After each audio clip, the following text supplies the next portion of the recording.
Que Dieu vous bénisse. Je vous ai cité dans Juge 6. Si, je ne sais pas si vous avez compris.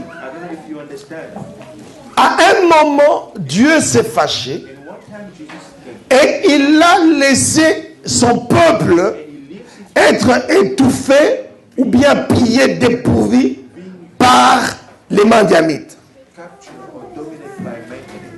Mais ce même peuple, Dieu les avait déjà donné l'occasion de les exprimer. Mais ils n'ont pas pu le faire. Amen. Alléluia. Récapitulons la situation. La même chose que Dieu t'a déjà enlevé d'une situation, si tu n'es pas totalement sorti de cette situation, la même situation va t'amener à la pauvreté. La même situation va t'amener à l'esclavage. La même situation va t'amener à la mort. Si tu n'abandonnes pas totalement cela. On a bien compris. Quand Dieu t'a fait sortir de quelque chose, sors totalement. Quand Dieu te dit, enlève cette chose, enlève totalement. Ne le fais pas partiellement, ne le fais pas à l'incomplète. Parce que cette chose-là va te rattraper. Amen. Alléluia. Il n'y a pas une délivrance partielle. Il n'y a pas une victoire partielle. La victoire doit être totale. Amen. Quand tu es en train d'enlever quelque chose, il faut l'enlever une fois pour toutes. Parce que la même chose viendra à pouvoir te mettre à terre. Amen. Vous n'avez pas compris bien. Je récapitule. Quand vous lisez dans le livre de Luc chapitre 11, Jésus explique ceci. Quand un esprit sort, il va jusque dans le lieu aride. Il cherche un endroit pour se reposer. S'il ne trouve pas cet endroit, qu'est-ce qu'il fait? Il reste là-bas. Mais qu'est-ce que l'esprit fait? Il rentre là où on l'a chassé. Pourquoi?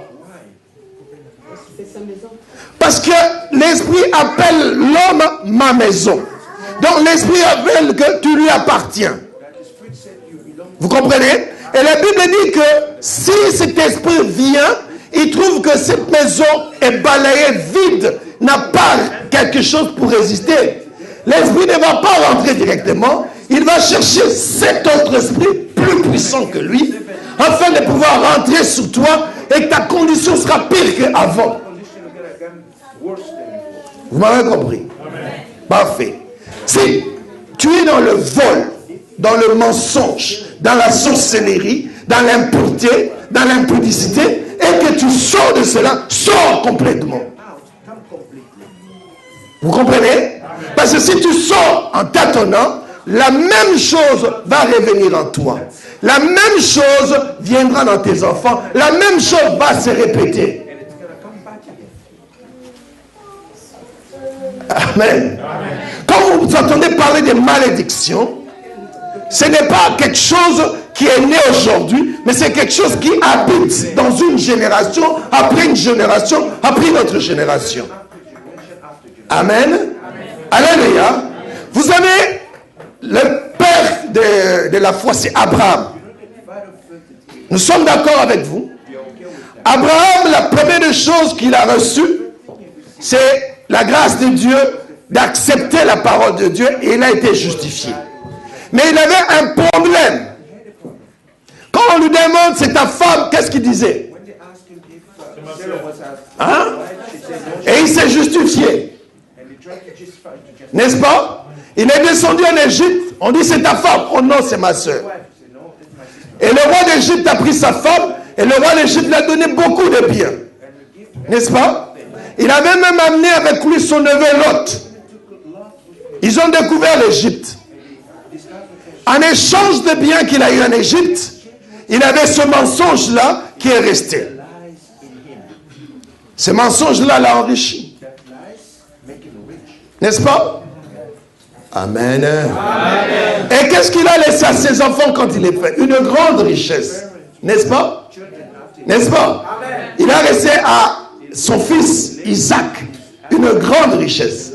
N'est-ce pas? Amen. Mais il lui a laissé également un esprit puissant. N'est-ce pas? De quoi? Mensonge. À son tour, Isaac, il va chez les Philistins, Amilek, la même chose. C'est ta femme, qu'est-ce qu'il a dit? C'est ma soeur. Même chose dans une génération, ça répète toujours. Vous comprenez maintenant qu'ils étaient riches, mais vivaient une malédiction de mensonge. Amen. Parfait. Troisième génération vient, c'est Jacob. Même chose. Vol et mensonge sont l'un à côté d'autre. N'est-ce pas? N'est-ce pas? Parfait. Et Dieu décide, dans cette troisième génération, de mettre fin. Et il change quelqu'un qui est menteur, voleur, et il échange. Il dit, tu ne seras plus dans cette malédiction. Je t'enlève. Maintenant, tu seras appelé Israël. Je veux combattre pour toi. Alléluia. Alléluia. Je n'entends plus rien. Alléluia. Parfait. Vous comprenez un peu ce que nous héritons. Je dis, bah, tu es assis. Quel est l'héritage que toi tu as? Amen. Amen. Alléluia. Amen. En plus de ressembler à ton père ou à ta mère, en plus d'avoir la taille de votre tribu et de votre nation, tu as également ce bagage-là spirituel que tu es en train de vivre. Amen. Amen. Alléluia. Et c'est cela que nous sommes en train de parler. Nous sommes en train de parler de l'organisation dans la famille. Et nous avons bel et bien passé, brossé tout ce temps-là. Il me reste, je crois, 2 ou 3 séances à terminer avec vous. La plupart d'entre vous, je vu, sont venus me trouver et ils m'ont dit que non, on se retrouve depuis que tu as commencé dans toutes les classes. Et je leur disais, juste à ce qu'on arrive à la fin, vous allez pouvoir vous identifier dans la classe où vous êtes vraiment pour faire cette démarche. Amen. Alléluia. Parfait. Si vous m'avez suivi, je commençais à vous expliquer que malgré que nous sommes dans le Seigneur, malgré